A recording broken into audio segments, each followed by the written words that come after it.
Okay, good. Also, is the screen visible to everyone? Good morning, all of you.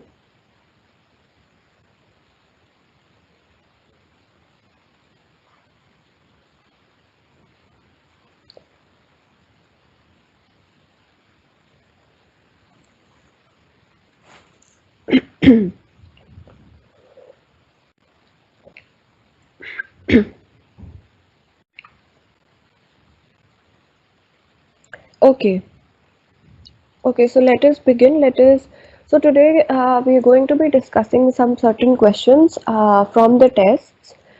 So it will also include discussion of questions from the previous test, as well as the test which was given yesterday. And but before beginning with that, let us just first review what we looked into yesterday.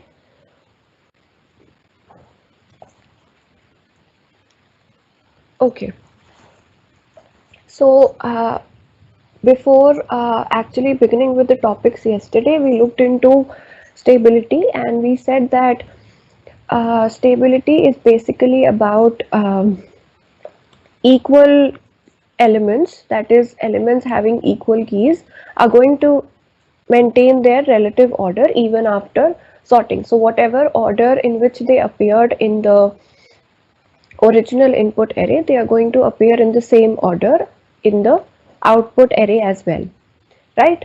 So, we looked into certain examples for insertion sort as well as selection sort. We say that insertion sort is stable while selection sort is not stable. So we looked into the outputs as well.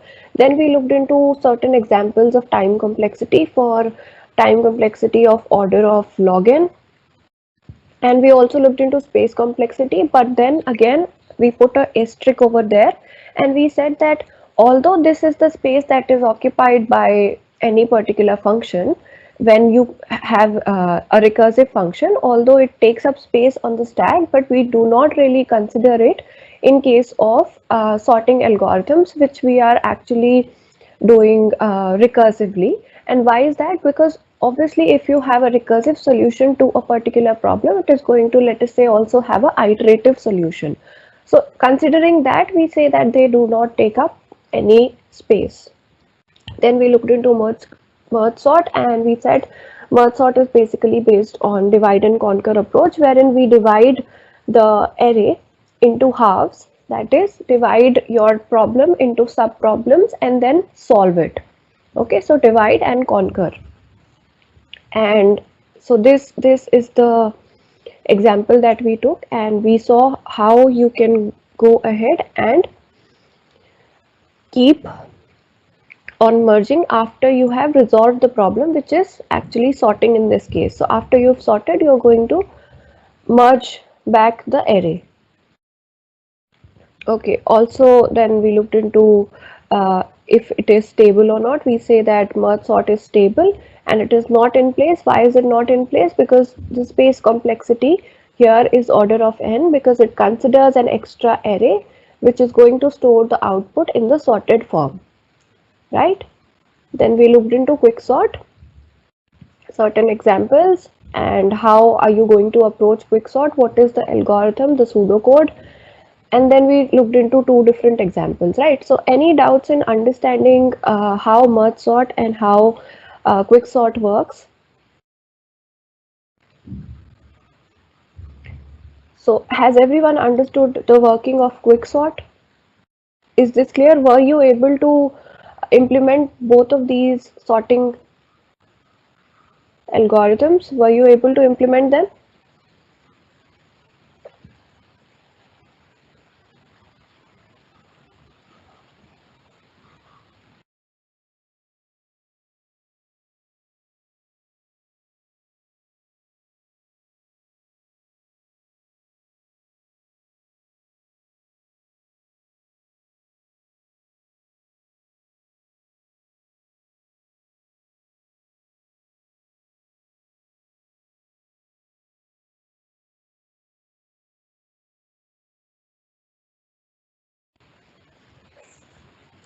Okay, good. Okay, so let us begin with discussing some questions. So before starting, there was this reshuffle array question in the previous test. I think it was test 7, right? Yes. So so there are two things that you need to know. The so before telling you those two things, let me tell you that. Uh, since we are working on an online compiler, it is going to be in an online form. So do not expect every time for an online compiler to work perfectly, right? Also, there are issues that actually persist from platform to platform, right? Now, if suppose you are unable to get the correct answer, or if suppose if you're, so it happens a lot of time, not only on HackerEarth, but in other platforms as well, that whenever you are trying custom input, it is going to always show you the same output even though you haven't entered the numbers which are shown in the output as well, right? So these kind of things occur. No need to worry so much about it. I see a lot of you worrying so much about it. As I said earlier as well, these tests are given to you only for your practice, so that you become familiar with the online environment, right? So of course you are now becoming familiar with the online environment. You know that there are going to be bugs, there are going to be errors, and it might not always be possible that the online compiler works perfectly, right? So that is the first thing. Now the next thing is that the question in reshuffle array wasn't completely understandable for a lot of you. That is fine. Again, it is fine. It is only a practice test. Okay, so it wasn't completely understandable. Also, there were some details which were missing, and in the sample test. So, as a lot of you had already messaged me, and some of you had even mailed me regarding this. I understand it was not completely understandable, so it is fine. Okay, but the thing there was that you had to divide the array into two halves, but the element by which you were going to divide it was going to remain at its original position, and the rest of the elements were being sorted. So all the elements towards the left should have been sorted in ascending order, and all the elements towards the right should have been sorted by descending order, right? Yes. Yes, so it is fine, Ashish, Pawan, Sumit. It is fine that it happens. It is nothing big that your answers. So even not only for this particular test, in previous tests as well, a lot of you had told me that what was happening was that if I run it on the online compiler, I wasn't getting the correct answer. That is, it was showing me wrong answer. But when I was doing it on my device, it was working perfectly fine. It happens, no big deal.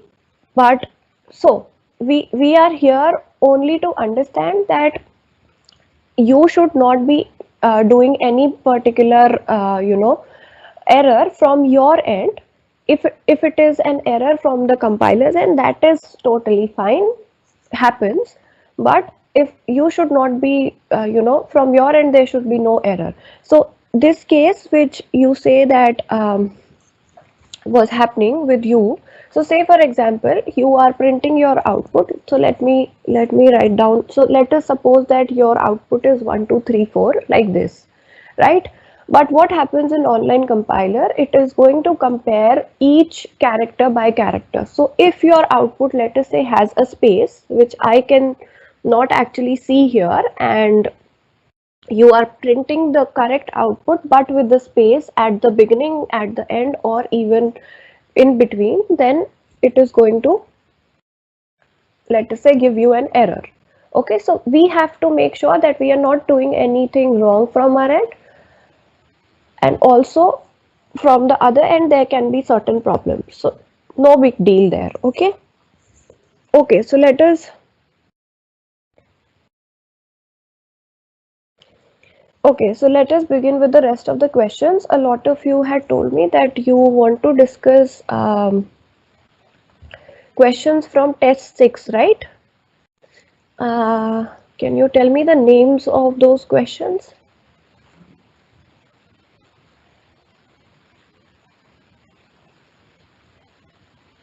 So I think it was sorting, and the other question that you had was swapping numbers, right?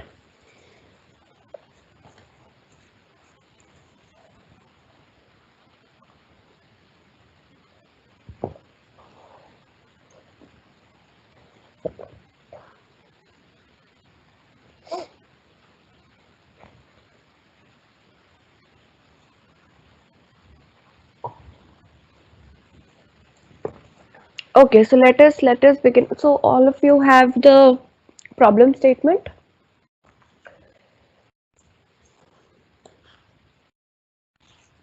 Okay, so let us begin by discussing the first question, which was sorting.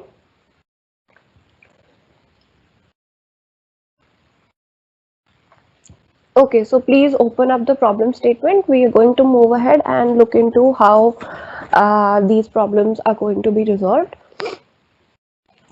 Okay, so the first question for test 6 was sorting, wherein they say that you have been given an array, let us say A, and it is consisting of n integers. Okay, and each integer from 1 to n appears exactly once in this array. Fine. So they've given us that you are given an array, they're saying, and there are n integers in the array, and they're saying that all of these integers are going to appear exactly once, and these integers are from the set 1 to n, right? So this is some information for our uh, own good, because it is going to help us. So yes, note that carefully. Then it says for some indices I, it is possible to swap I ith element with the I plus 1th element. Okay, so you can actually swap adjacent elements. For other indices, it is not possible. Okay, you may perform any number of swapping operations, any order. Okay, there is no limit on the number of times you swap ith element with the I plus 1th element if the position is not forbidden.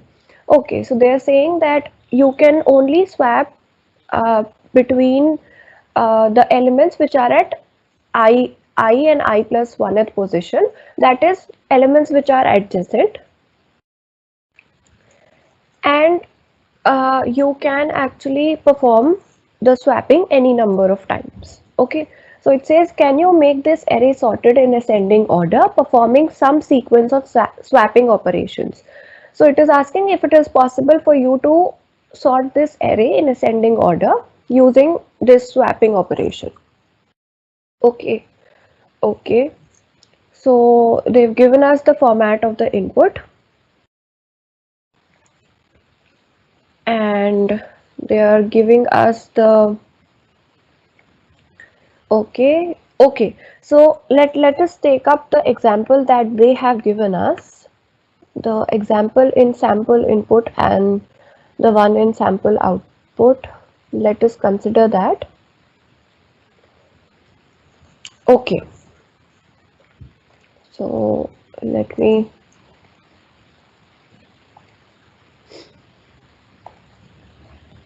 we say test 6, right? Question 1. And we are talking about the question which is named as sorting. Right. Okay. So let us consider the sample input and output that they have given us. So they are saying that in the first line of the input, they are going to give us an integer, and this integer will denote how many elements do you have in the array.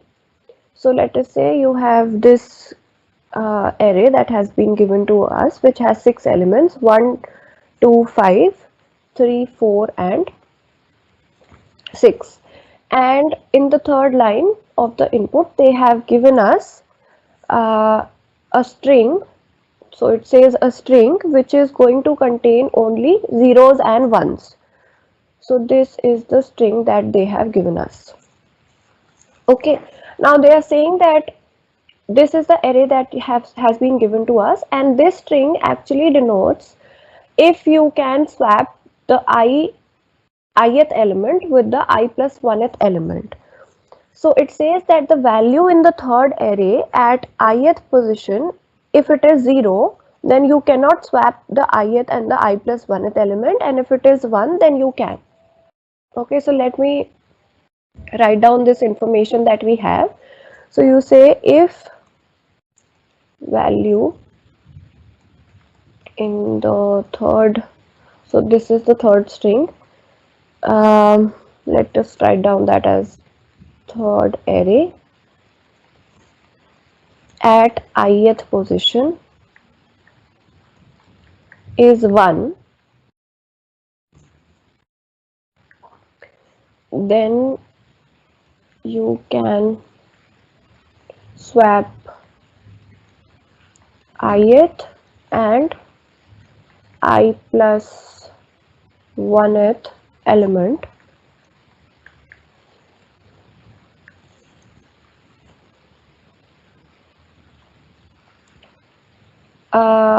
otherwise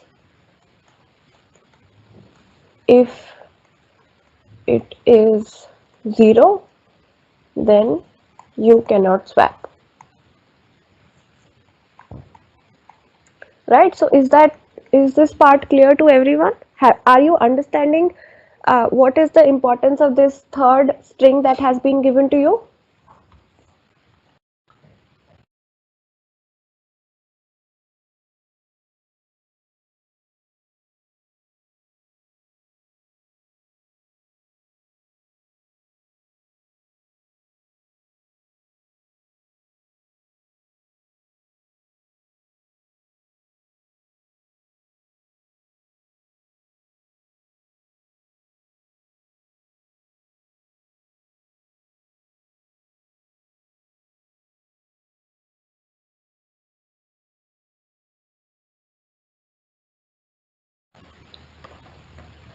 Okay, so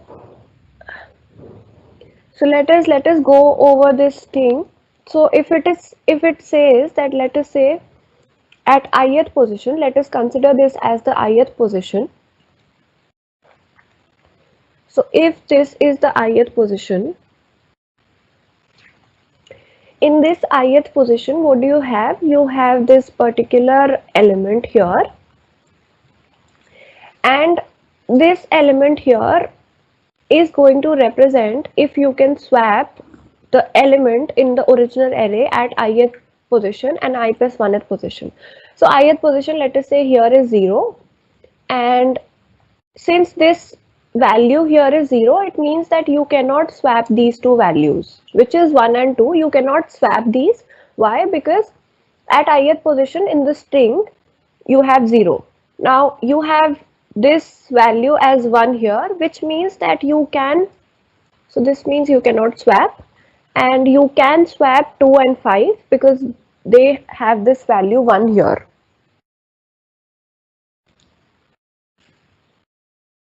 Again, you have this 1 here, that means you can swap 5 and 3. The other one here represents that you can swap this 3 and 4, but this last 0 is going to represent that you cannot swap 4 and 6. Okay. Okay, so if it is 1, then is it compulsory to swap? No. So they are saying that we are just going to tell you if it is possible to swap or not. If you want to swap, then you can, otherwise don't. So it is your choice. Okay.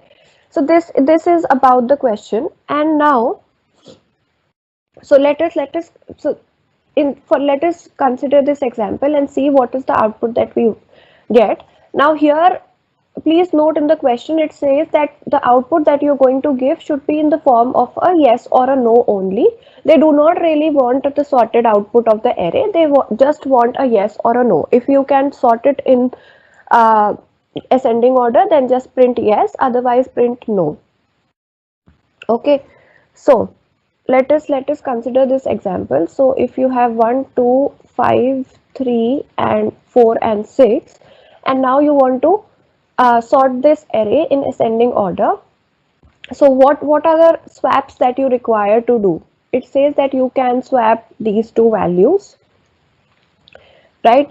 uh, we would want to swap these two values. So after swapping these two values, what are we going to get? We are going to get this.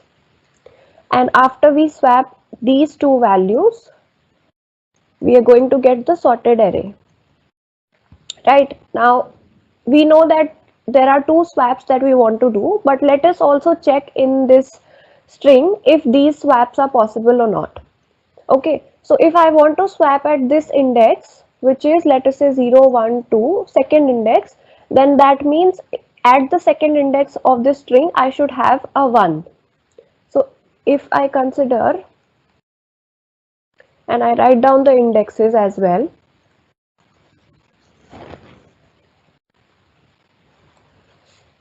if I consider this here and I see this is the second index in my given input array, if the same index here is 1, then I can swap these two numbers, and if it is not, then I cannot, right? So this index I wanted to swap to at index 2, index 2 here is 1, so okay, I can make these two swaps. Okay, then I check at this index, which is currently index 3, right? So can I swap the numbers at index 3 and index 4? Let us check that. So at index 3 I have a 1, which means I can swap the elements as well. That means the sorting of this array in ascending order is possible. So you say yes. Your output comes out to be yes. So is this example clear to all of you? Shall we? So we were going to look into another example, which is going to give us an output of no as well. And then we are going to move ahead and discuss the approach as well. So, but is this example clear to you? How are we getting this yes as a output? Is this clear? Prashant, this question of yours, which is if it is compulsory to swap or not, will be clear with the next example, wherein wherein it is given that let us consider that as well. If we can move ahead.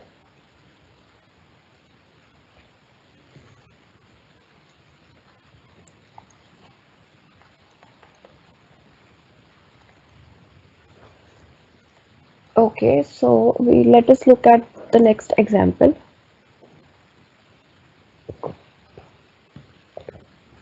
Okay. Okay, so looks like you have understood the example. Let us move ahead. Let us look at another example. Let us have the same elements. Let us say 1, 2, 5, 3, 4 and 6. But this time the string that we have here, let us consider that as 0, 1, 0, 1, 0. Okay. Okay, so now again in this particular array, like you knew in the previous example, because we had the same array, you knew that we need to swap. First we need to swap these two values, then after this array is transformed to 1, 2, 3, 5, 4 and 6, you need to swap these two values. So these are the two swaps that you need to do. But let us look at if if in this particular array, the array which is going to for me show if the swaps are possible or not. Let us look at that, if it is possible or not. So we write down the indexes here again for this as well. and let us write down the indexes for this as well. Okay, so now as you already know that if I have 1 at a particular index here, then I will be able to swap the element at that particular index plus 1th index. Okay, so I want to swap the numbers at index 2, but at index 2 I have a 0. In this array I have a 0. So I cannot swap these two numbers. But if I cannot swap these two numbers, it means that I cannot move ahead. If I am not able to swap these two elements, that is, if I do not bring 5 here, I will not be able to go further and swap these two, right? Because please note that the swapping is possible only between adjacent elements, which is the element at ith index and the element at I plus 1th index, right? So here you see you have a 0. Because of this 0, you cannot move ahead and achieve this result, and then cannot further go ahead and swap the other two elements. So this means, since you cannot swap here only, this means you cannot move ahead and this array cannot be sorted with the given operation. So you output in this case no. Okay, so up till now, is everything clear to everyone? Have you understood how we are getting this output no here?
Okay, so if it is clear, shall we move ahead and understand the approach? Can anyone think of what can be done in this case, and how shall we move ahead? Because again, note that we are only going to uh, answer or give the output in the form of a yes or a no, and not the sorted output of the array.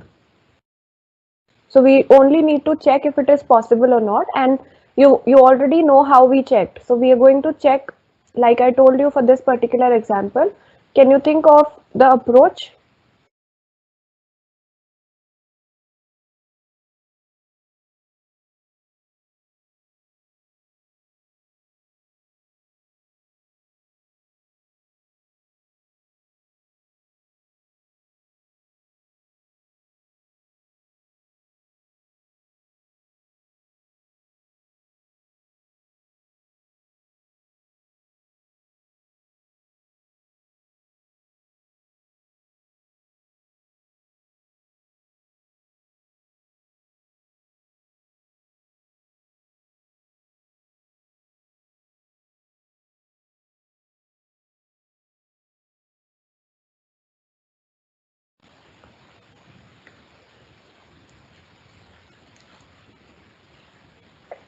Okay, if condition under simple sorting, but simple sorting, okay, but in simple sorting, you will have to consider which sort you're using. If you, let us say, what in which particular sorting do you. So we do not really actually need a sorting algorithm here. This is the first thing. But yes, if you're referring to which kind of sorting is going to compare adjacent elements, that is possible in bubble sort. Yes, as Akshita as well mentioned. But let us here look at the approach. And let us understand, because there is another information that has been given to us. And what is that information? The other piece of information that has been given to us is that the numbers are from the range 1 to n, and they are appearing exactly once, right? The numbers again, okay, let me write that down. The numbers are in range 1 to n and appear exactly once.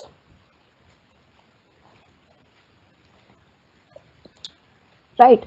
Okay. So with this given information, let us look at the approach. So the approach here that we are going to consider is that at any particular position. So let us first write down this particular array 3, 4 and 6, and let us also write down the indexes. So at any particular position, so let us also write down the sorted output and understand one thing, that is observe something, which is if I write down the sorted output, you can see that at any particular position, since so this is considering the information that has been given to us, which is the numbers are in range 1 to n and appear exactly once. So if you actually look at this, you can say that at any particular position, the value of the element in the sorted array is going to be I plus 1, right? So in the sorted output, the value at any particular position is going to be of index I plus 1, right?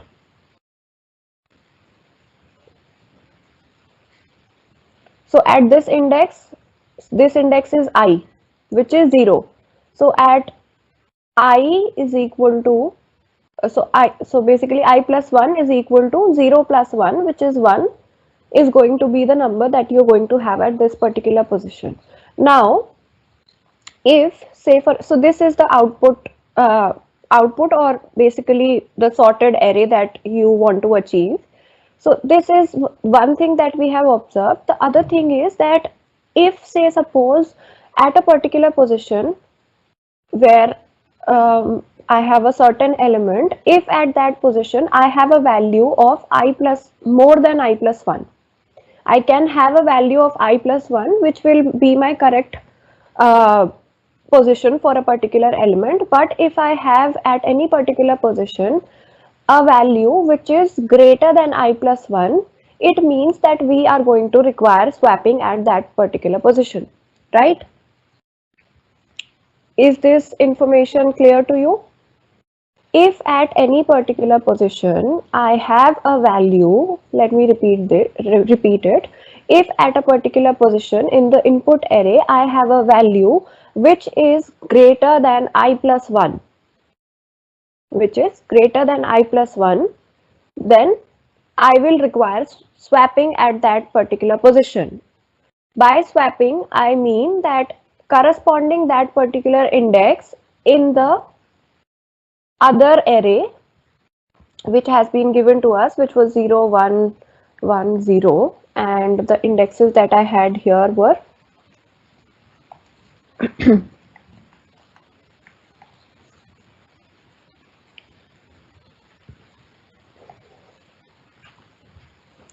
so yes, let us go over it again. So I say that if at a particular position in the input array I have a value which is greater than I plus 1, then I am going to require swapping. And by swapping, I mean that the position at the same index, which is this index 2, I should have a value 1. And if that value is not 1, that means it is not possible for us to sort the array in ascending order, and the output is going to be no. Okay, is this clear to everyone? Shall we move ahead and understand what are the different variables that you're going to use, and so let us also write down the actual condition that is going to be occurring here. But before that, is this clear?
Okay, so if this part is clear, let us move ahead and understand how you're going to approach it.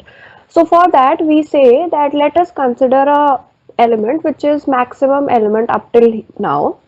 So up till the part where you traverse the array, let us consider what is going to be the maximum element. So let us call that as max element up till now. Okay.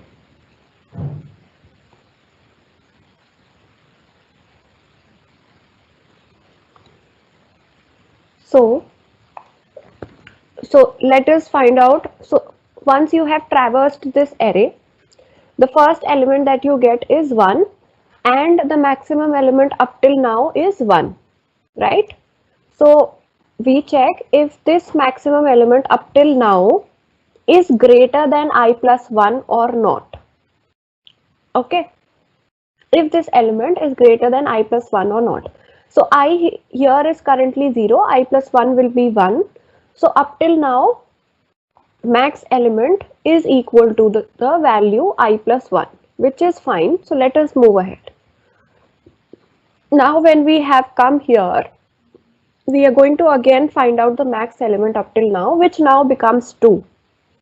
So we say, let us find out if this element, max element, is greater than I plus 1 or not. I plus 1 here is going to be 2. So it is equal to max element. Okay, let us move ahead. The max element up till now is going to be 5. Is going to be 5. So let us check if this max element is greater than I plus 1 or not. So here I is 2 plus 1 is going to give us 3. So max element 5 is greater than 3, right? Here max element, which is 5, is greater than I plus 1, which is 3. So now the next thing you do is you check corresponding this index, that is this value of I, you are going to check in the output array, sorry, not the output array, the other string that has been given to you. You check if this value is 1 or not.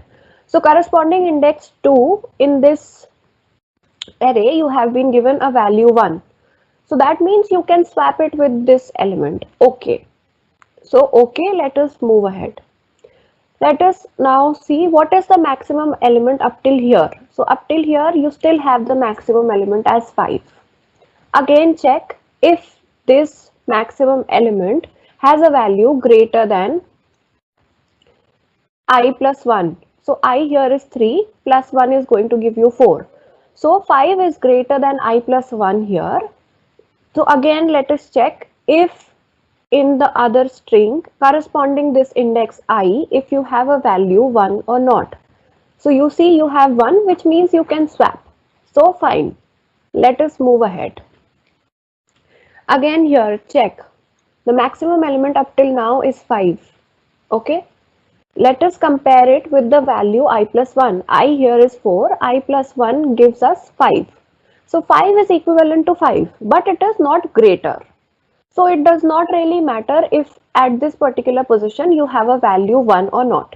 You have 0, it is fine. Let us move ahead. Okay, so here you have, let us come here.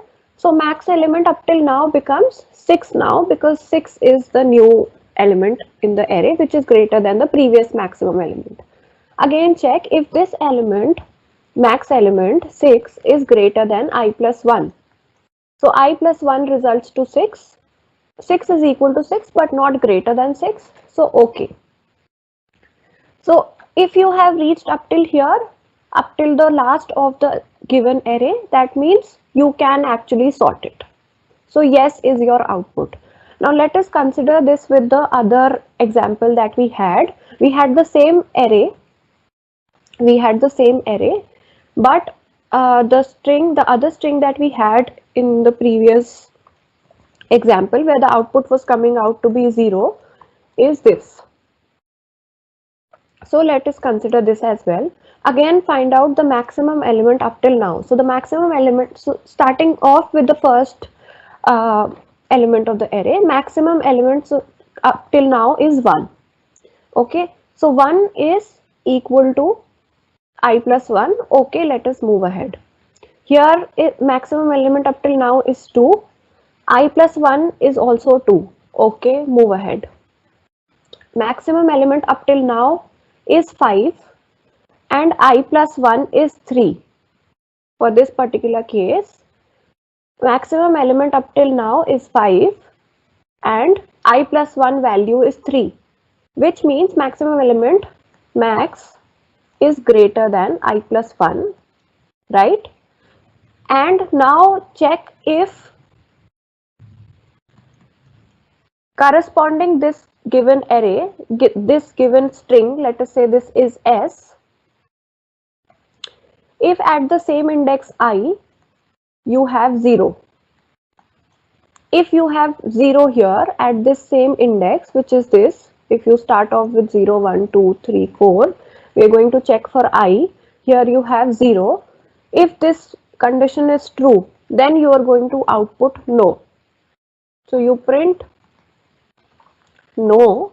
Otherwise, if you have reached till the end of the array, after coming out of this loop, so you are going to run a loop with the loop variable I, and if you come out of this loop without printing this no, then you can simply print yes. This is the if condition that you're going to have.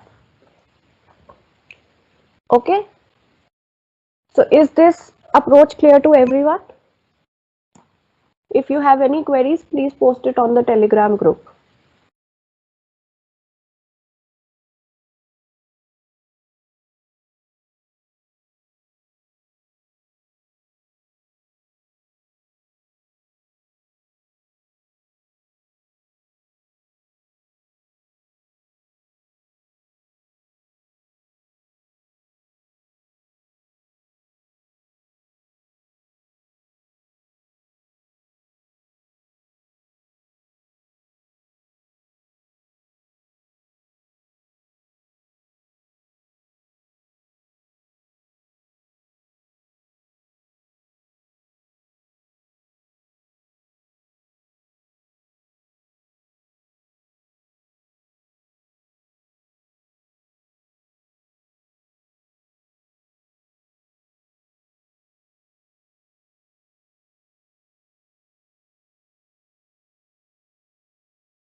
Okay, so if it is clear, let us move ahead. And let us look at the next question as well. So the next question that you had in this particular test was swapping numbers.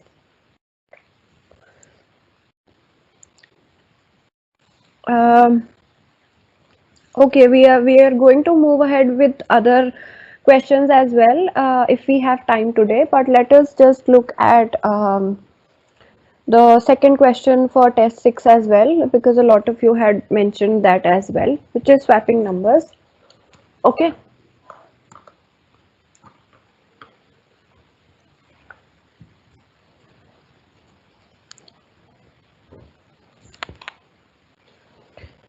Okay, so if this question is clear, let us move ahead with the other question, which is swapping numbers.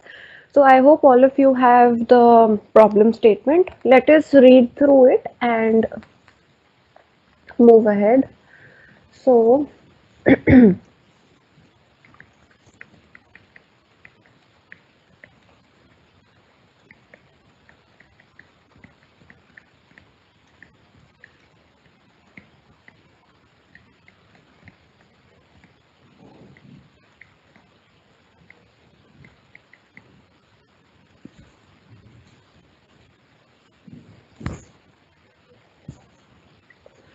okay,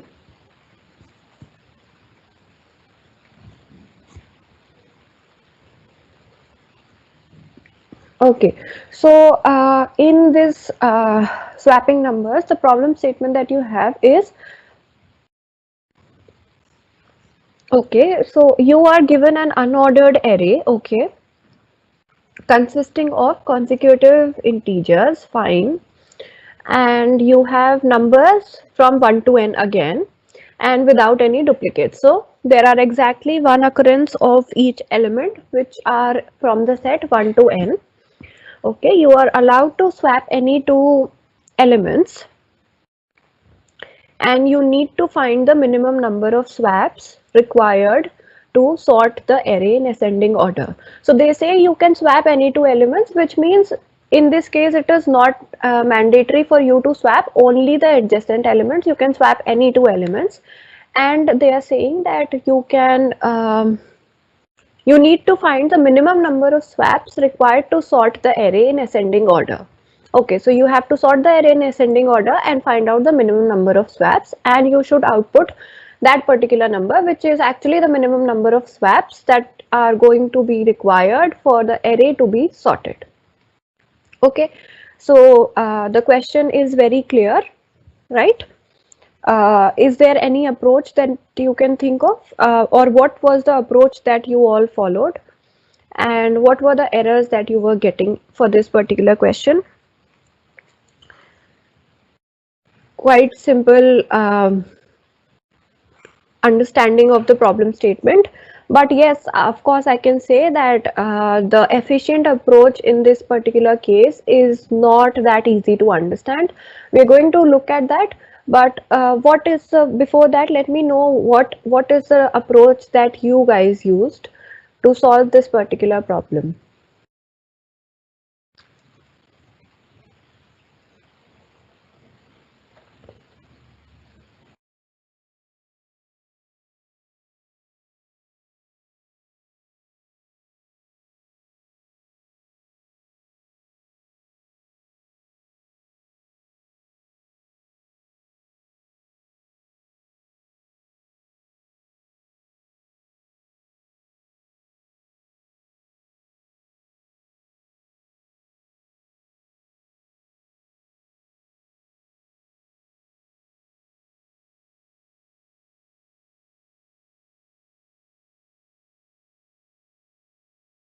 Okay, so you're saying that you did it with selection sort. Good. So what did it result into the correct output in every case for selection sort?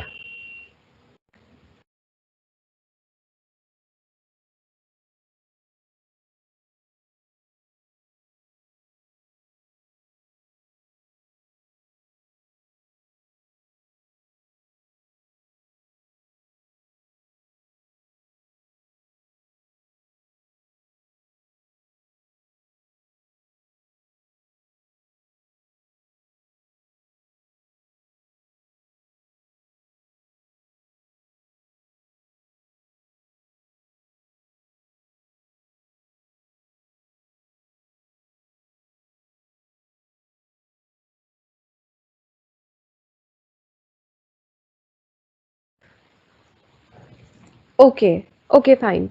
Uh,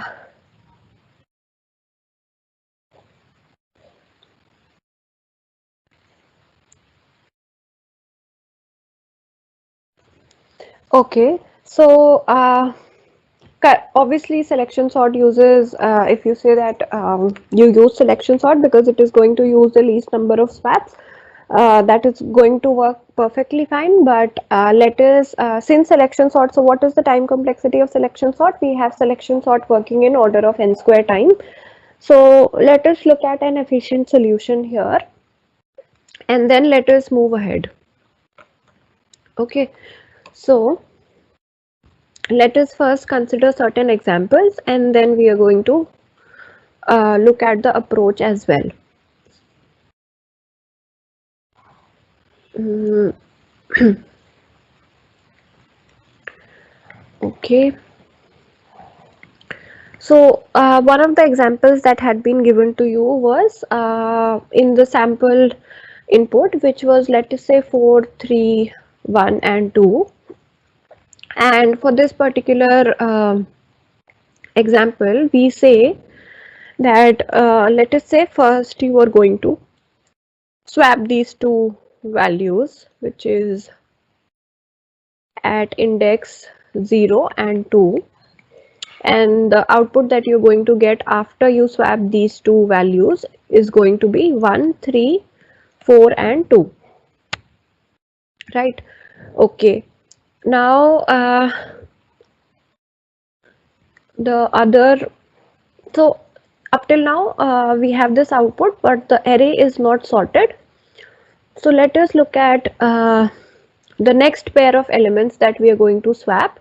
So this time let us say that I am going to swap 3 and 2, okay, which is at index 1 and 3. So after I swap these two elements, I get 1, 2, 4 and 3. Next set of elements that I am going to swap is going to be these two, and this is going to be indexes 2 and 3. And after I swap, I am going to get the correct sorted output, which is 1, 2, 3 and 4, right? So here you have performed 3 swaps, right? So minimum number of swaps you say is going to be 3 in this case.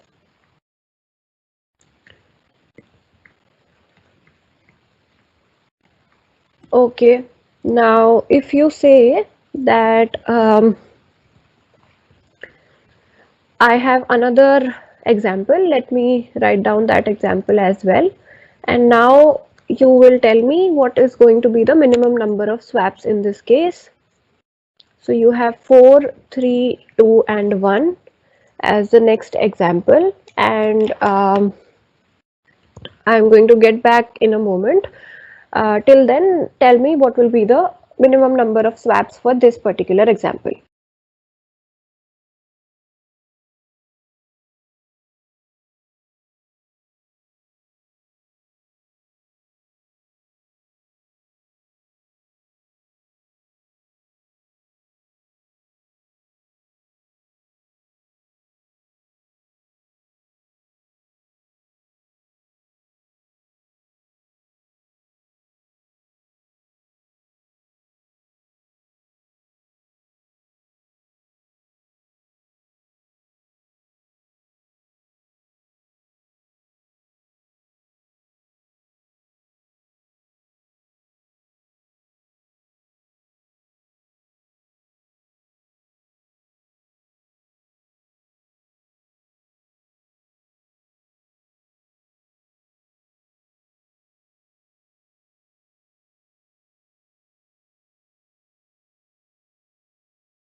Yes. Mm, 2, correct. Yes. So 2 is the correct answer for this particular example, wherein you have four uh, digits, which is 4321. So if you swap these two first, which is index 0 and 3, you're going to get 1, 3, 2 and 4, and the next swap that you're going to perform is going to be for indexes 1 and 2, which is going to result to 1, 2, 3 and 4. So this is the minimum number of swaps here was 3, and the minimum number of swaps for this particular example is 2, which is correct. So now you see it doesn't really depend upon the number of elements you have, it actually depends upon the order in which you have these elements, and based on the order the number of swaps in order to sort the particular array is going to be different, right? So let us look at the approach that you're going to follow in this case. So this approach is going to be, let us say that you have, let us first consider the input. Let us take up the example wherein you have, let us say 1, 4. Let us take the same example 1, 4, 3 and 2, and let us also write down the output that you're going to have. So you have 1, 2, 3 and 4.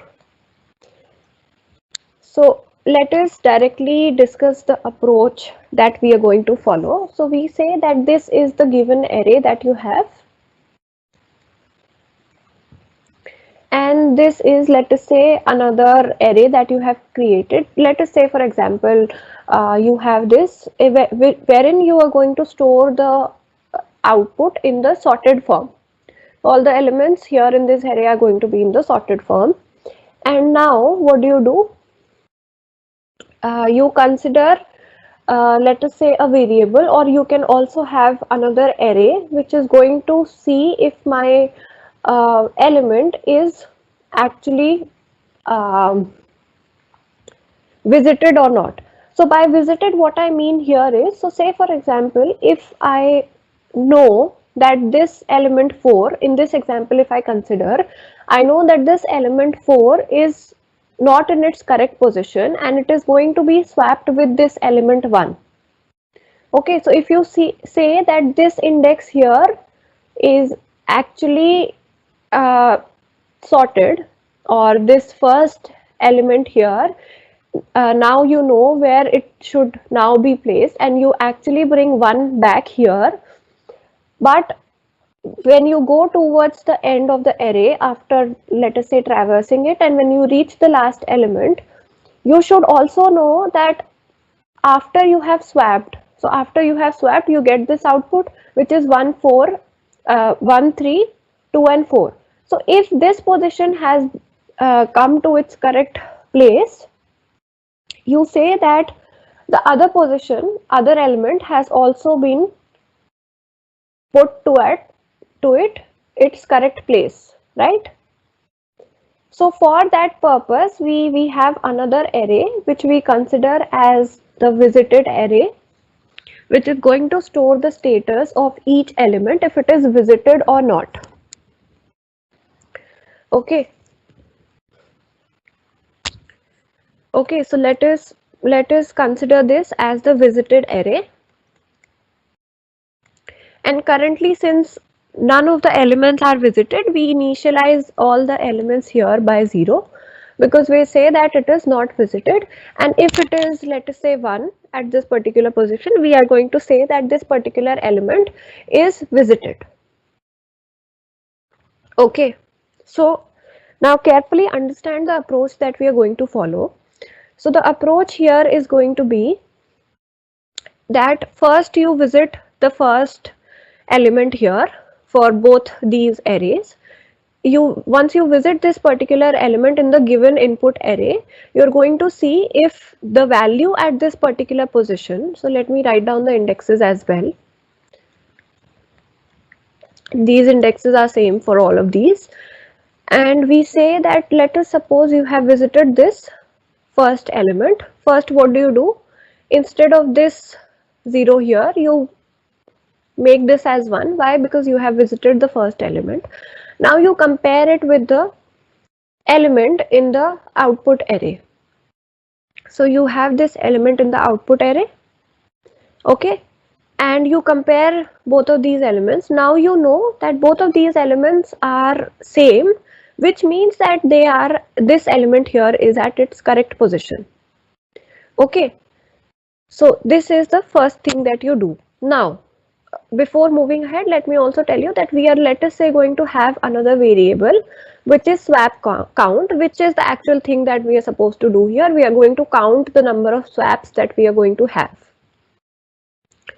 Okay, so which is currently initialized to 0, and we are going to see how this will be incremented here.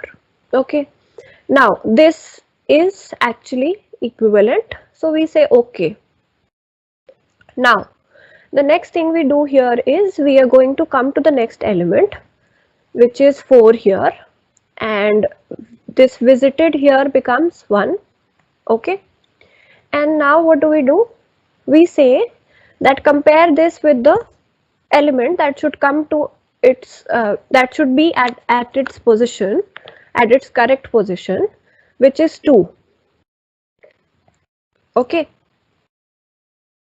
so now we see that the correct element at this position is 2, but at 2's position we have this element 4.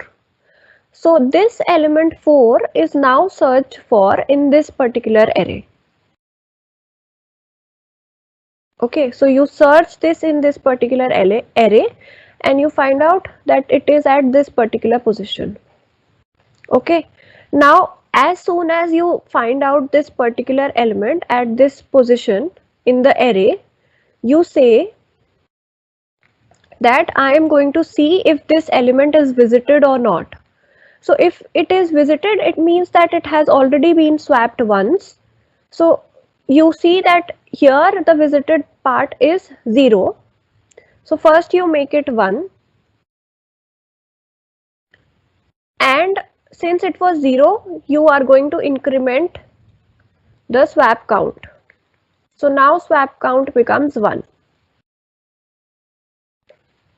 Okay, so this basically means that you are going to go at this particular position, and with that you are going to find out the element of this particular this element in the sorted array, and with that you are going to know what is the position here. And also, so if it is still confusing you, let me tell you again the information that has been given to us. We have numbers from 1 to n, and each number occurs exactly once. Okay, so now you have found out this position. So this array basically is also representing the position. If you understand, this is giving you the sorted output, but it is also representing the position of the correct element. Okay, so now you have found out this. You saw that when you come to this element, you saw that this element was not visited. So you first increment the swap count and you make it visited. Once you make it visited, so this is, now you consider this as the position, and with this position you go here, 4th position in the array, in the given array or the input array. You go to this particular position, and once you go to this particular position, you know that now these two elements are going to be swapped. Okay, now with this particular part, you now know that you are here in the given array. So again, in the given array you have this value 2, so you go to position 2, but you now see that this position 2 here is already visited because it is having this value 1 here. So you leave it here, and now in the original iteration where you started off from this position, you are going to increment and go to the next position. When you go to the next position, which is this position 3, what is that you're going to do? You're going to again compare with the corresponding element in the output array and see if these values are same. So you see that here these values are same, right? Here these values are same. So these values are same. So first what do? You increment this visited. So it now becomes 1 and you do not need to do anything. So you go ahead with the next position. Next position you have this value 4, but it has already been visited. So you do nothing. Now finally you have reached towards the end of the array and the swap count that you have is 1. Let us now see if this swap count is actually our result. So in this particular given example where you have 1, 4, 3 and 2, you are only going to do one swap in which your array is going to be sorted. So you have 1, 4, 3 and 2. You are going to swap these two values. You get 1, 2, 3 and 4. So only one swap was required for this array to be sorted, which is the minimum number of swaps is going to come in this variable, which is swap count. Okay, so this is the approach that you're going to follow. If so, first of all, tell me, have you understood this example? If you haven't, then we are going to go over this example again and we are going to look into another example as well. So for now, did you understand this example? Do you want me to explain this again?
Okay, so let us look at this example again and then we are going to look into another example as well.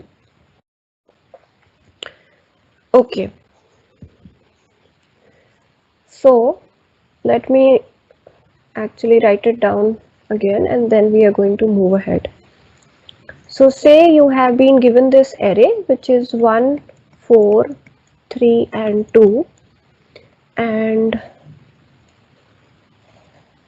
let us, so this is the given array. Now the next part here is that you are going to consider another array, say for example, if not array, you can also consider a hash map in this case.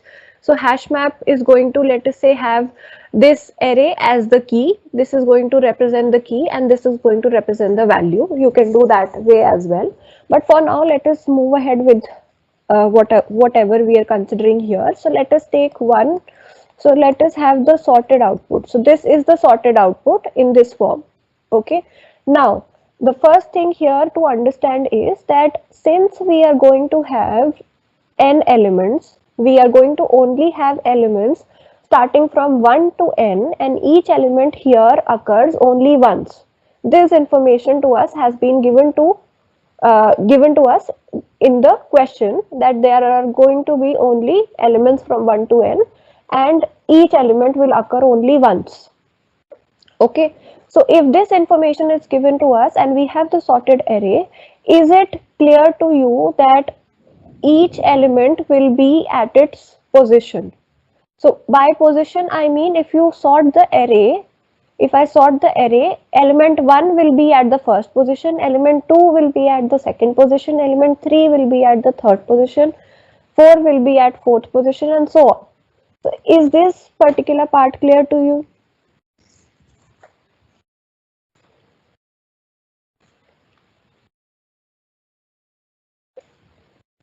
This not only represents the sorted array, it also represents the positions.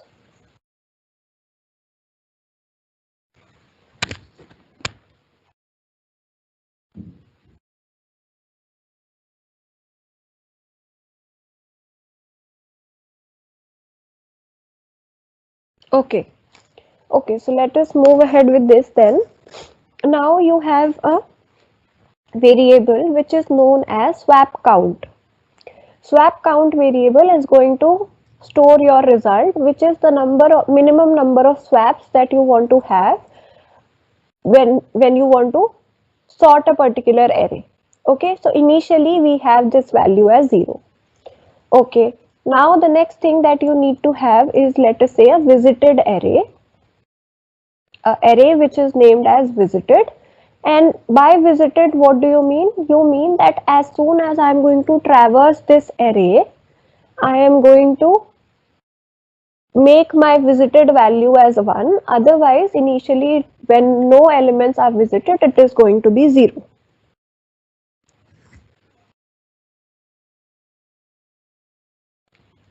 Uh, s- uh, so can we consider if the elements are continuous?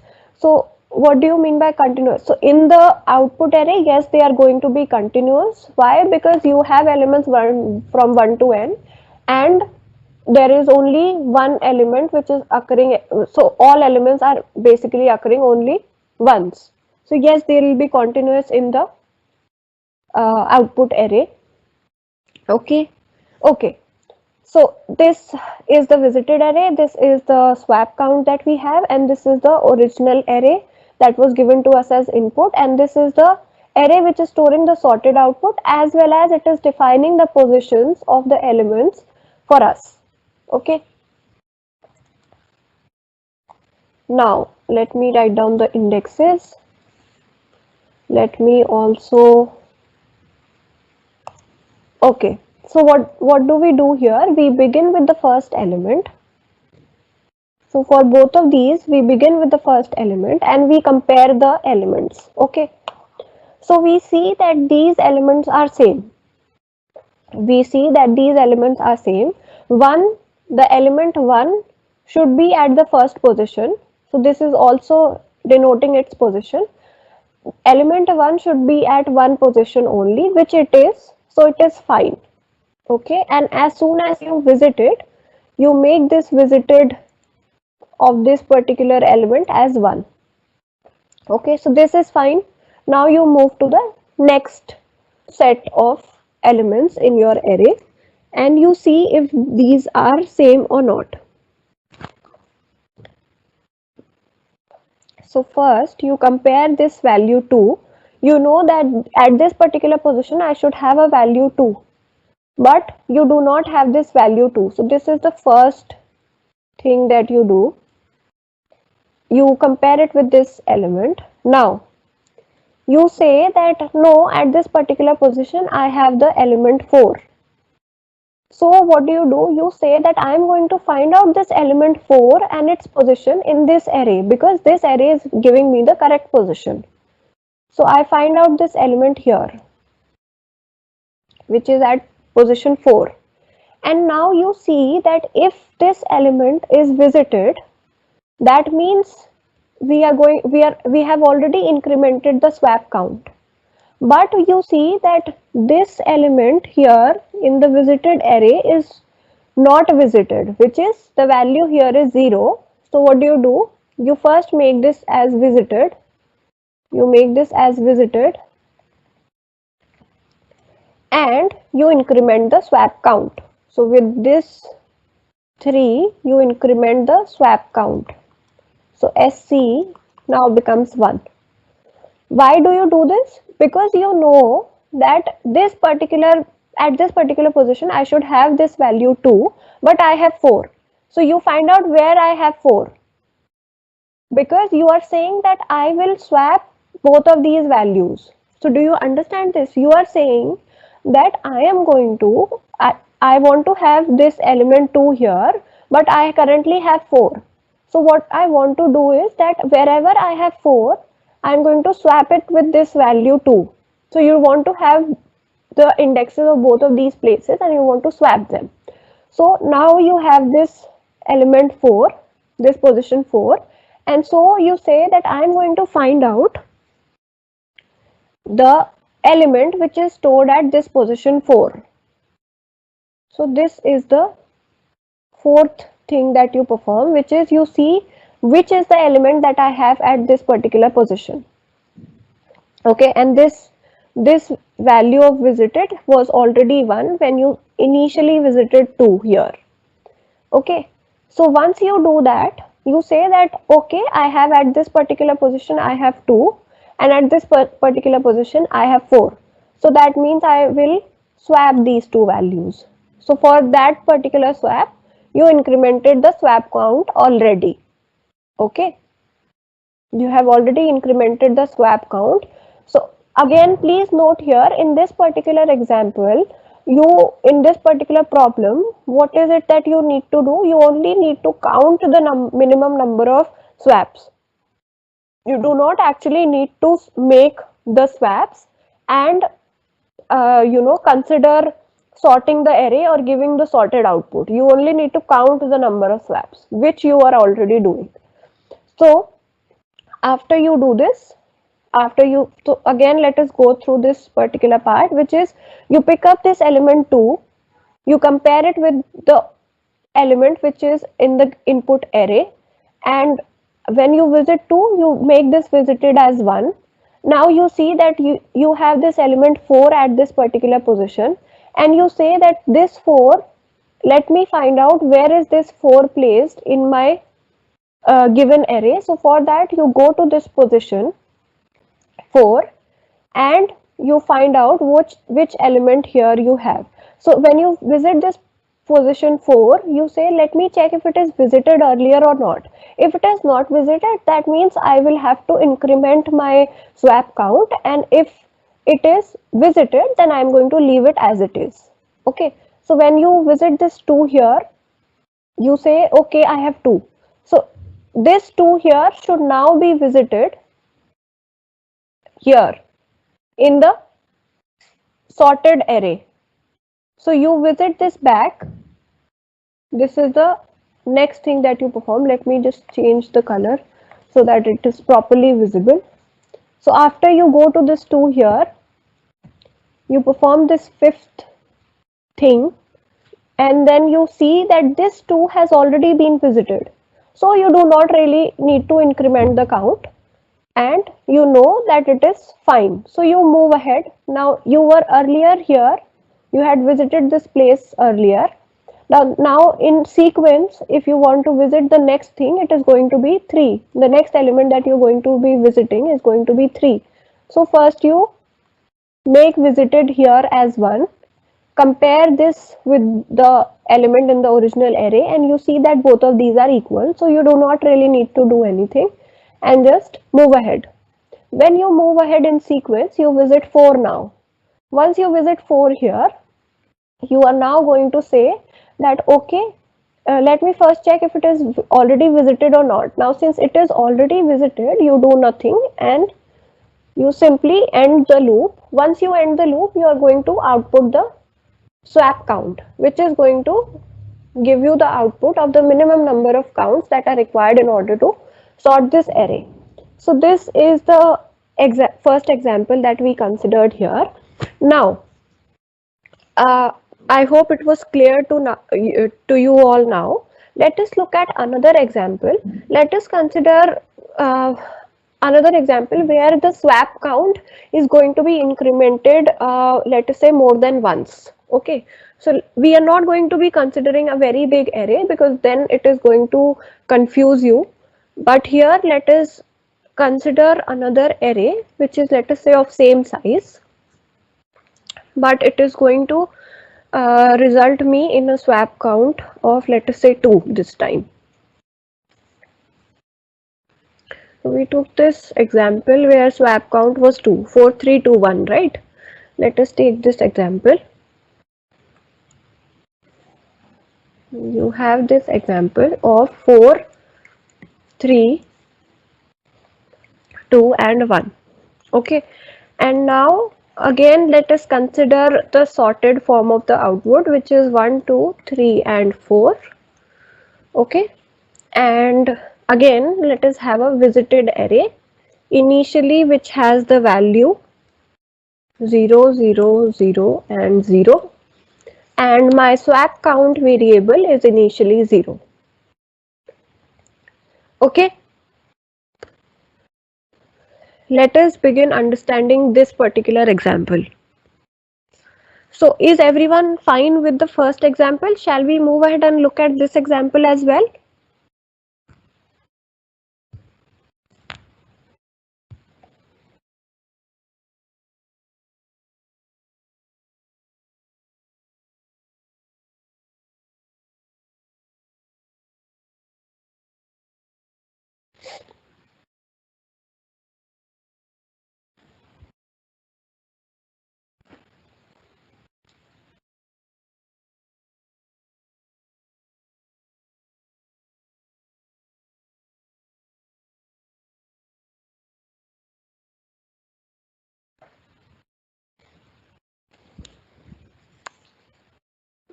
Okay. Okay, so obviously, I haven't really read the approach that you're saying, but yes, it is possible with other approaches as well. But we are trying to look into uh, an efficient approach, since that is what is important for this example. Otherwise, in order to find out the minimum number of swaps, some of you have even used selection sort as well, which is totally correct, but we want to make it efficient, right? So that is why we are giving up on space complexity, but we are going to be achieving a good time complexity. So let us move ahead with this. So the sample input that has been given in the question is this only, right? I think it is this. Yes. Let us move ahead with this. So again, you start off with the first element. You compare the first element and you see that at this particular, so once you visit the first element, the first thing that you do is you make visited as 1. Okay, so the visited value that you have done here, that you have made as 1 here, you are going to see that these two values are not same. So what do you do at this particular, you say that at this place I have 1, but in the original input array I have 4. So you go to 4. So this is the first thing that you do. Then you go to 4, this position 4, which is the second thing that you do. And now now what do? You check if this was earlier visited or not. Okay, you see that this was not visited earlier. This element 4 that you have just visited, it was not visited earlier. So what do? You increment the count. The swap count is incremented now. And now once you have incremented the swap count, you say that since I have reached 4 and I have also incremented the swap count, let me make this position as visited. So you make this position as visited. Now you are at 4th position and you go here at the 4th position in the original array. 4th position in the original array. And you say that currently this position here has the value 1. Okay. This position here has the value 1. So once you have this value 1 here, what do? You say that I am going to go back to this particular position. So this is um, actually the 4th thing that you perform, which is you go to this particular position, you say 1. Okay, I am going to visit 1 now. So whatever value you get in the given array, once you visit it, you are going to find it in the sorted array. Okay, so now you visit 1, you say that 1 was already visited. 1 was already visited, so I am going to leave it and move ahead. Okay, so this is the first thing that happens, and after this thing you say that my swap count has become 1. Okay, so now you say that 1 was already visited, so you leave it and you move ahead in the next towards the next iteration, wherein you are going to consider the next element in sequence. So now you consider 2, which is the next element in sequence. Okay, let me move on with red color now. So once you compare these two elements now, 2 and 3, again these two elements are not same. So once they are not same, you have compared them, you make this visited value of this element 2 corresponding this element 2 as 1. You see that they are not same, and you see that at this position I have 3, so you go to 3, and at this position again you check if this position was visited or not. So you see that this value 3 and corresponding this index in the visited array we have visited as 0. So what do you do when you have visited as 0? You increment the swap count. So swap count was earlier 1, now swap count becomes 2. By incrementing it again it becomes 2, and you make this visited as 1 because you just visited 3. Now you have this 3 here, so you go to the third position in the input array that you have, and you see that here I have stored 2. So you go back to 2. You go back to 2 and you see that this 2 has already been visited. The visited variable corresponding this position 2 is already 1. So you do nothing and then you move ahead in sequence to this position 3. So once you move ahead to this position 3 in sequence, you say that corresponding this element, I have the value of visited as 1. Okay. So I have the value of visited as 1. So I need to do nothing, just move ahead in sequence. You again move ahead in sequence, you reach 4. Now when you reach 4, again you check the visited array, and in this visited array, which you have here, you have actually reached here, and you compare the visited array of the same index and see that it has already been visited. So again you do nothing and you move ahead. Now you cannot go further because you have the array has already ended, and so finally after you reach to the end of the array you say that my swap count has now become 2. So you simply output the value of the swap count variable, whatever value it is currently, which is going to be the final output and give you the minimum number of elements that you're going to have in the minimum number of swaps that you're going to have for sorting the array. Okay, so is this example clear to everyone?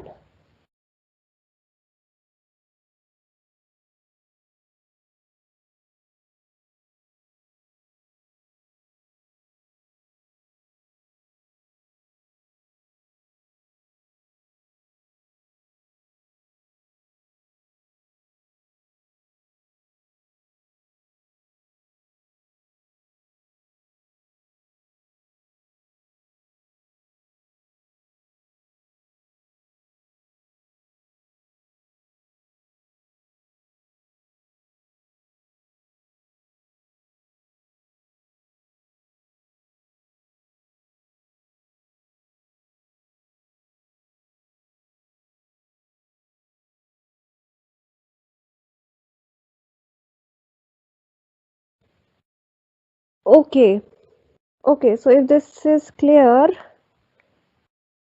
let us move ahead. So will you now be able to implement this particular approach? It is a bit complex, but you will be able to do it once you consider everything and try to do it. So first try it. If you are still not able to do it, then you can approach me. Okay, so Shlok is saying that we take up this example, if we take up this example, we are going to be continuing with the same question in this class. But let me start with this example for you, and then you should go ahead and do it completely. And if you still have any doubts, then you can ask me. Okay, Shlok? So let me start off with other example that he has given. Let us do that once. I am not going to do that completely, but yes, we are going to move ahead with this. So we have, what is the array that we have? We have 7, 1, 3.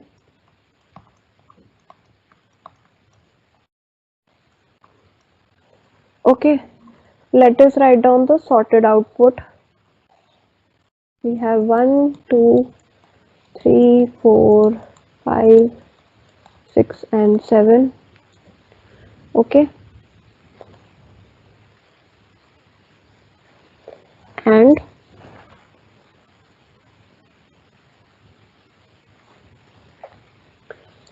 what are we going to do? We have the visited array, which is 0, 0, 0, 3, 4, 5, 6, 7. Okay, and so we have SC as 0. We begin by this element here. We compare these two elements. We say that we make the visited value as 1. Now again, so before I start off with this particular example and explain you a few of these iterations, I should also let you know that if, let us say, suppose in this particular example, if you see in this particular example, you have minimum number of swaps as 3, right? So if in the example that I have given you, wherein I am saying that I am going to swap 0, 2 first, so after swapping 0, 2, I get this, and the other, so there can be different approaches basically of swapping the numbers, right? So I can, let us say, have it in different order. So after this, let us say if I swap this, after this 1, 3, 4, 2, I can first swap these two, which is 1, okay, not this, but I think the other one. I don't remember that example, but I think it was this one only. But anyway, it can be in different order. Let me just first check. Okay, yes, so the order here can be, let me write down in different color. So the first, it is not always true that I am going to begin with 4 and 1. It can be possible that I begin with 3 and 2 first. So if I swap 3 and 2 first, then I swap these two variables and then go ahead. So it can be 3 and 2 first. So if it is 4, 2, 1 and 3 here, it can be like this. Then you again go ahead and swap the rest of the two elements and keep on doing that. Okay, so the order of swaps can be different, right? But it should result to the same number of swaps. Okay,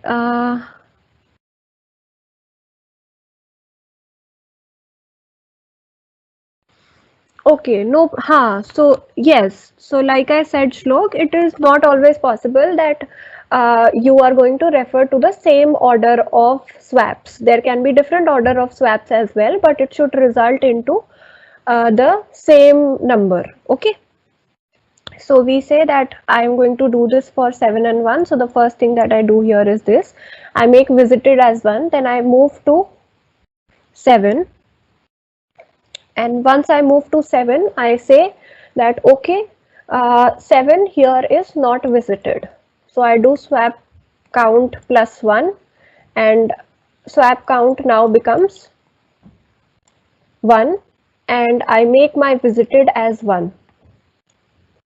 Okay, so once I make my visited as 1, I next thing I do is I go to this particular position in the input array, and I have 6 here. Okay, so once I have 6 here, I'm going to see that I should go to the next element, which is 6. So I go to 6 here.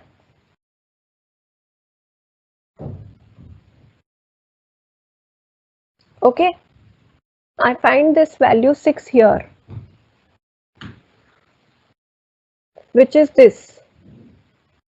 Again, I see that it is not sorted. So again, I increment the value of it is not visited, right? When I go to 6, it is not visited. I first make it visited and increment the swap count. So swap count now becomes 2.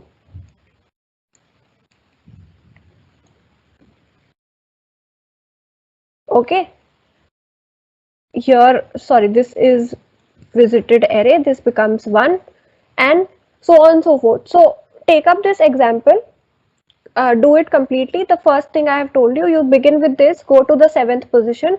When you go to the 7th position, you are going to see if this is visited or not. This is not visited, so you make the swap count as 1. Then you move ahead and go to this particular position where you have 7 and simply move ahead in the same way. Okay.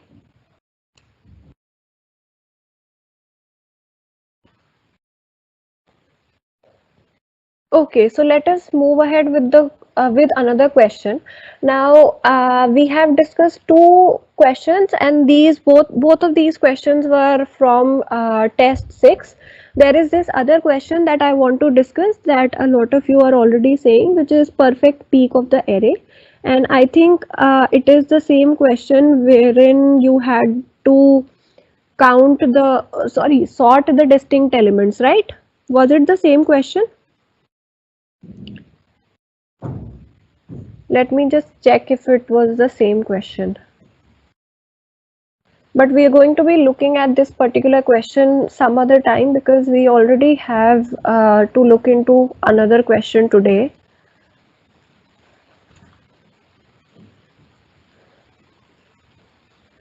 Was that question same as the question in which you had to sort distinct elements?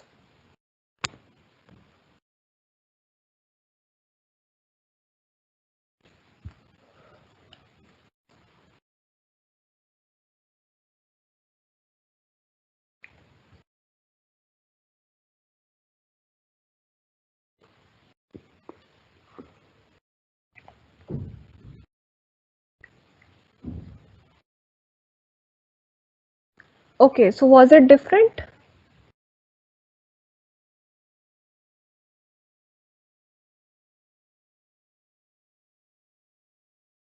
Um,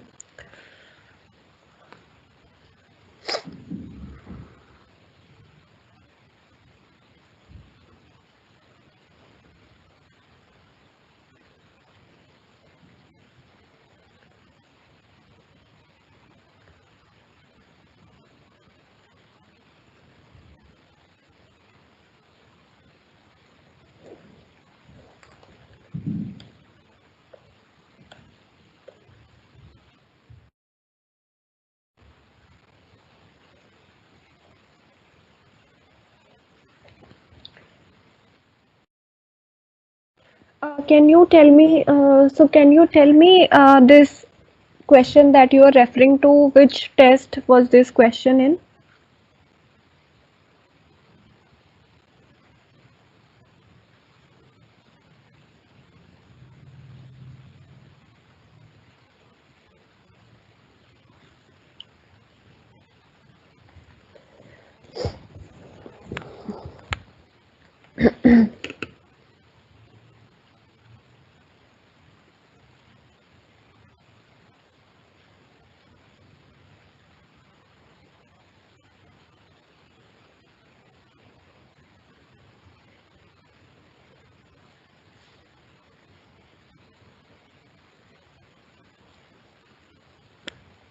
Okay, I know the question, but I will also need to refer to its problem statement. So for that, I will, if you can tell me which test was it a part of. Okay, so let us do one thing. Let us, for now, let us discuss some other question, and you can refer to the test as well as, so please tell me which test number it was, and along with that, because I'm currently unable to refer to the previous tests and their problem statement. Okay, so let us look at this perfect week of array question tomorrow. And for today, let us look into another question, which is to find out all the elements in the array which are appearing more than n by k times. So have we discussed this particular question previously, which is print array elements appearing more than n by k times. Let me write down the statement here, which is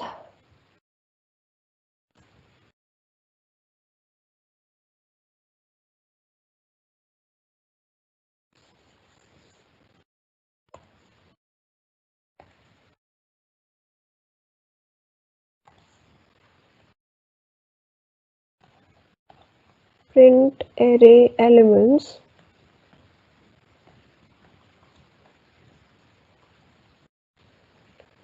which appear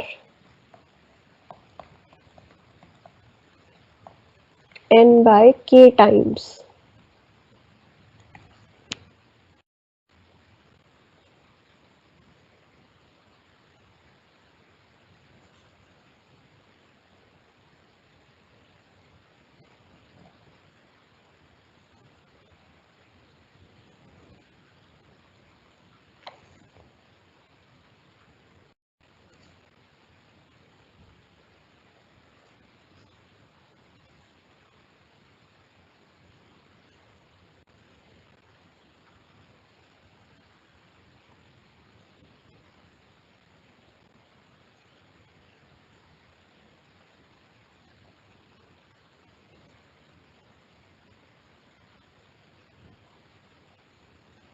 Okay, so if we haven't discussed this particular question, then let us go ahead and look into it. And let us also discuss the different approaches that you can follow for this particular question. And yes, so let us first consider an example. Okay, so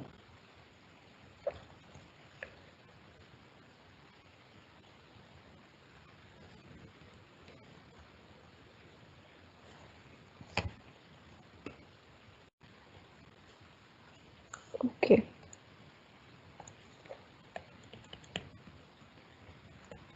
let us say that you have been given an array, which is, sorry, let me just,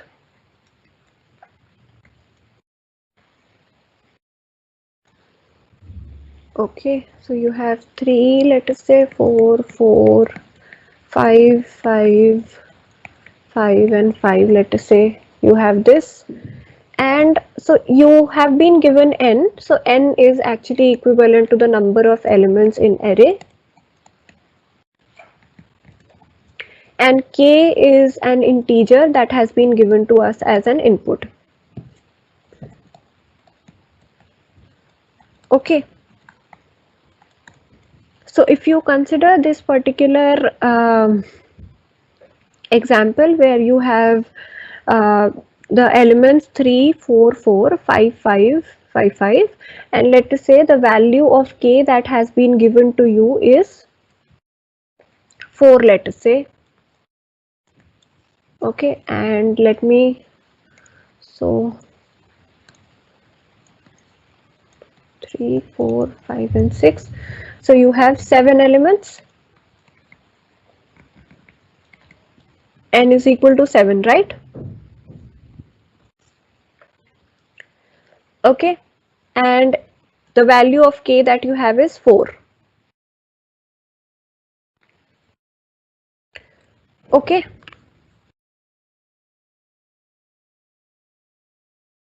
so now you have the value of n as 4 and the value of k as the value of n as 7 and the value of k as 4. So now if you do n by k, you have the value as 1 point something, but we are going to consider, if we are going to consider here, we are going to have 1. Since we are going to consider the integer part of it, we say that any element which is occurring n by k, which is in this case 7 by 4, which we consider as, let us say, equivalent to 1. So any elements which appear more than, so I did not write that here in the question, this is important, which is print array elements which appear more than, so sorry for that, more than n by k times.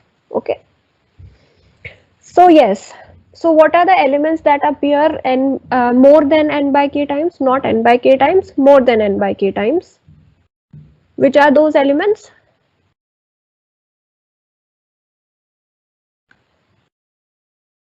We have two elements in the given example which are going to appear more than n by k times, right? Which are those two elements?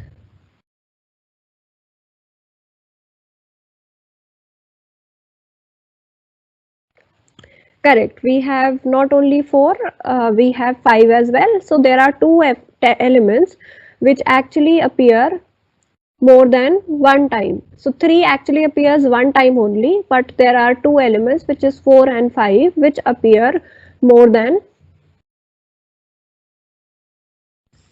one time. Okay, so the output in this particular example should be 4 and 5, because 4 and 5 both appear more than one time. Okay, so what is the most naive, you can say, or what is the approach that you can just see and tell that is going to be correct in this case? How is it that you will approach this question if you think about the most basic approach or the naive approach? It is going to be to count the frequency of each element, right? Is is that understood? It is going to be one of the simplest approach, that is going to be to traverse the array elements one by one and find out the frequency of each element.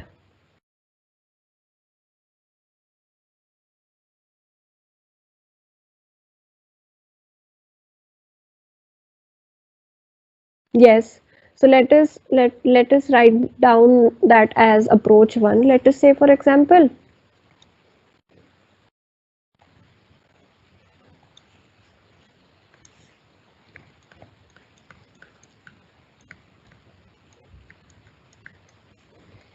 so what is approach 1 in this case? The approach 1 here is going to be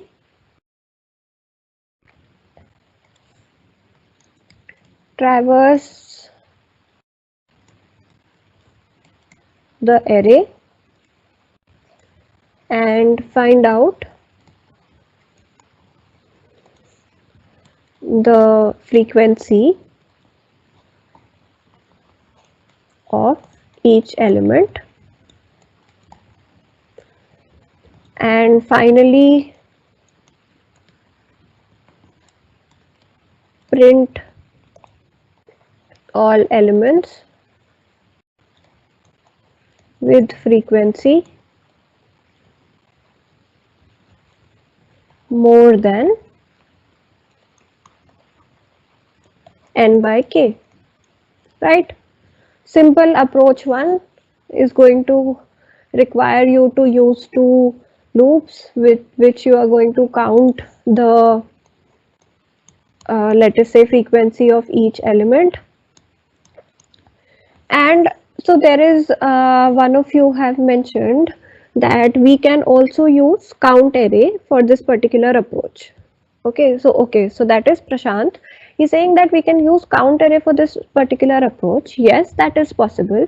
Let us look at the approach of count array. So if this, for this particular example, I create a count array. So what happens in count array? Let me write down the name of this approach as count array. And we say what happens in count array. So corresponding the index, you are going to store the occurrence of each element, the value of occurrence of each element. So if you start off with your count array, let us say from 0, 1, 2, 3, 4, let us say, and 5. And now initially you have initialized your count array as 0, let us say.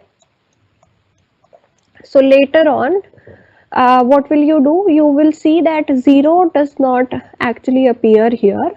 So 0 occurrences of 0 are going to be remaining 0. Occurrence, how many times 1 occurs in the input array? 1 does not occur, so it is going to remain 0. How many times 2 occurs? 2 does not occur, so it remains 0. How many times 3 occurs? 3 occurs 1 time. So you say that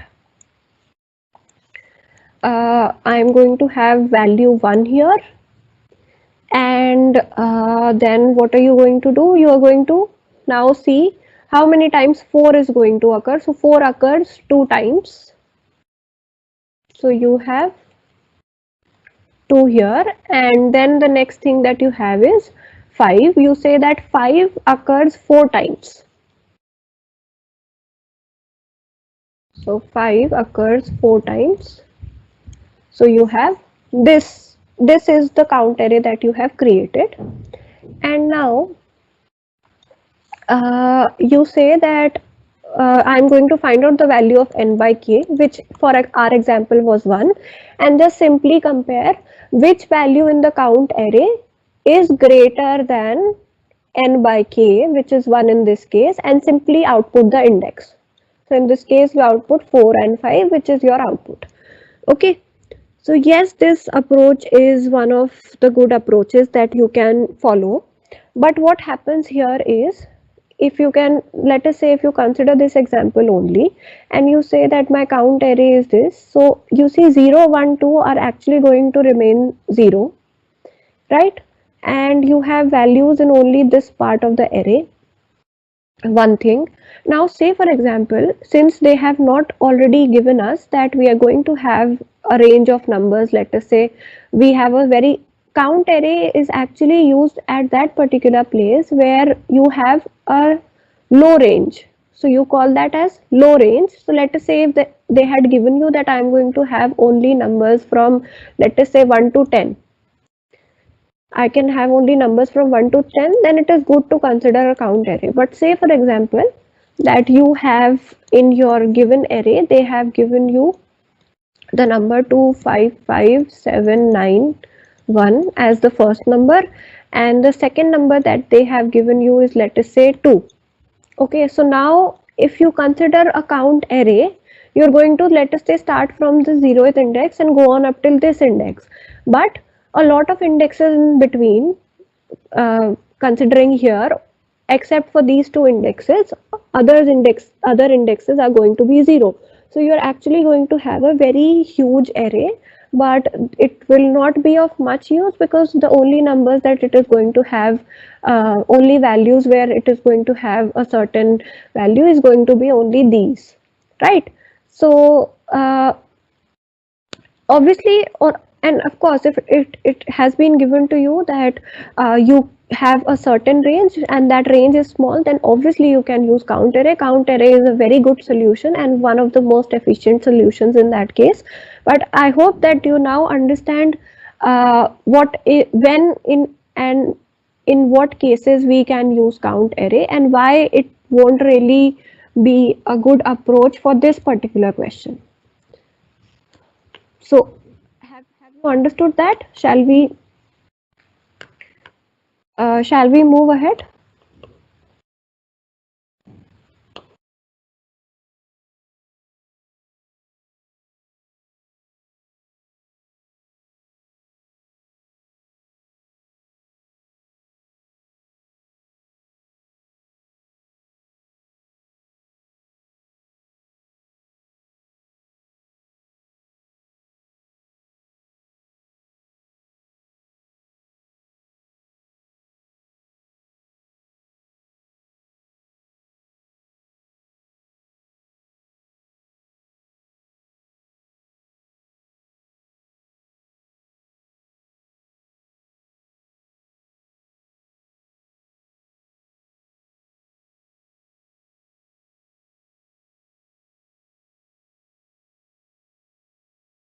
Okay.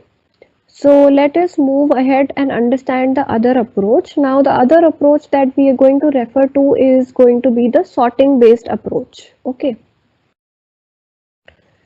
So let me write that down as well.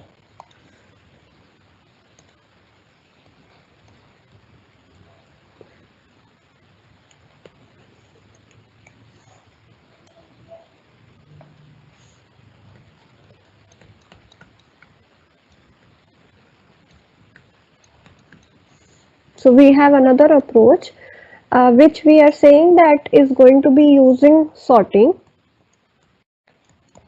So let us say sorting based. And so let us understand how this approach is going to be.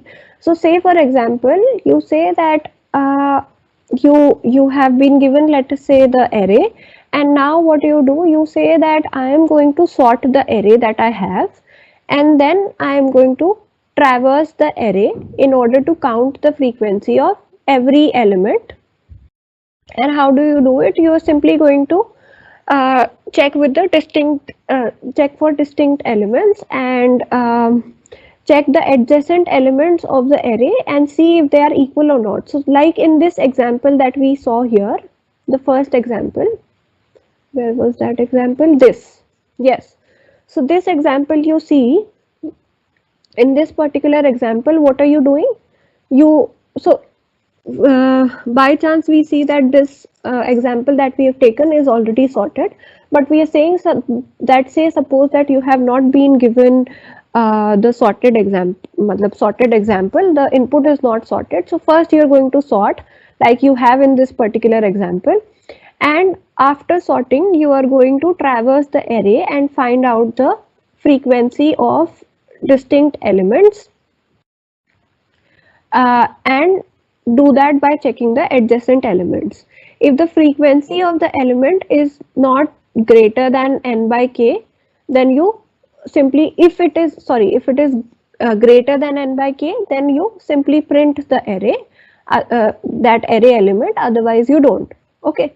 So this is another approach that you can follow, sort the array. So you can actually use the sort inbuilt function in order to sort the array simply. Okay, so this is another application based question, let us say, for sorting, wherein you can actually use sorting and find out the elements that you have, which are, let us say, occurring n by k, more than n by k times. Now there is this, so for this particular approach, the time complexity that you're going to have n log n. Why n log n? Because the most amount of time that is going to be used is going to be in sorting, and even the inbuilt sort function is going to, let us say, take up order of n log n time. So this is a simple approach here. But now there is another approach that you can follow for the same question, that is to print all the elements in the array which are occurring more than n by k times, and that approach is based on binary search. Now for homework for today, you have this question as a part of your homework, that is, you are going to find out how is it that you can use binary search in order to find out the result in this particular question. So how is it that you can use the binary search approach in this particular question? That is your homework for today, and you're not going to be given a test today, because this is what we are expecting out of you, or for all those of you who haven't started off with the project, or haven't yet completed the project that was discussed in the previous week on Saturday. You should be completing that, because tomorrow, in tomorrow's class, we are going to first of all look at that particular question, which is perfect peak of array, and the next thing that we are going to look into is the discussion of the project, which is going to be the final project of for this. So there are going to be two projects, as I said.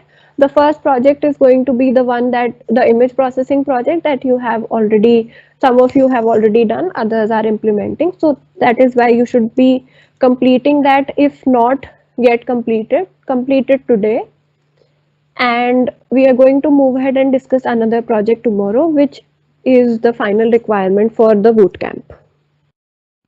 Okay, so is this thing clear to everyone? You should complete the project today itself.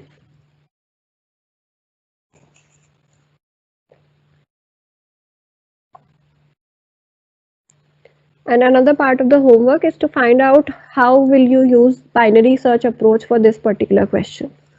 Okay.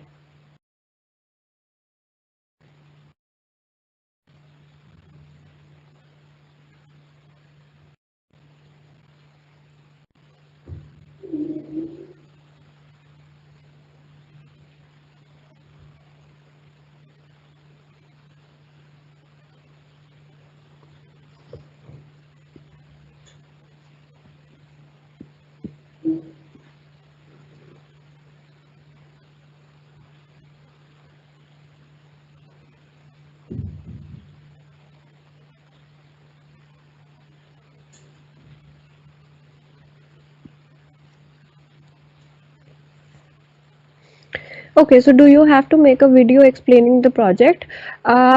Okay, so not as of now, but if that will be required, we will give you time for that, and you should be able to do that. But obviously, yes, if you have already done that, plus points for this particular part wherein you have actually created a video in explaining the complete project, and you have the complete output as well. Where will you have to submit the project? All those details will be given to you. No need to worry about that particular part as of now. For now, just consider completing the project first. Okay, so have all the project part which is completed. Okay, so one thing that you require to do, which I haven't yet mentioned, and this will be for all the projects that you have created. All for now means the first project, the image processing project, and the project that we will be discussing tomorrow is going to be, uh, let us say, a file which is going to be a readme file. So you call that as a readme file. So all your projects should consist of this readme file. This readme file should uh, explain about everything that you have done in the project, including how your project should be run, and how what are the different things that you require to install for your project. Now this is for your own good. So this is actually true for every time that you do a project in, let us say, whenever you are going to go ahead for any internship, or if you join any particular company or anything like that, you will always have to create a readme file, and the same thing you will do here as well. In the readme file, you will have to mention from the very beginning, that is from the scratch, what all have you done. Okay, so in your own words, you will have to document the project. It means documentation of the project, in which you are going to mention from the beginning till the end what all things you have done, and in case someone else wants to run your project, how are you going to do it. So you start off by talking about what all you installed and how you installed it. Then you go ahead and mention uh, the details, which is in which platform did you do it. So let us say if you have used a VS Code or Visual Studio, you mention that with on which platform have you done that, and how you have done that, all the commands, all the, let us say, things that you have used, how can you install it, what are the commands for installing it. And then you move ahead and say that this, so you might have names for your files, like, so say for example, your source code is in a file which is named as, let us say, xyz.cpp. So what happens, you are going to mention that how you are going to be able to run the cpp file. Okay, so mention that as well in the readme, then mention how can I see the output, and all those other things. Okay, so is this clear to everyone? How are you going to create a readme file?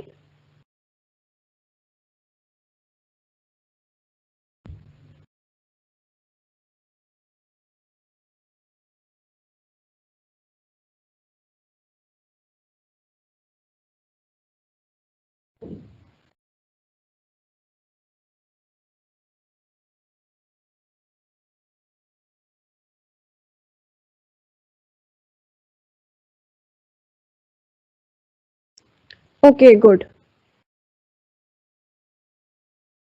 So without this README file, you will have a deduction of some certain marks if your project does not consist of this README file. Okay, so create this README file, include it with the project, and we are going to tell you all the details about how you have to submit it. Okay, thank you everyone. Let us meet tomorrow and complete the projects today. All the homeworks that have been given to you should be completed, and yes, that's all. Thank you.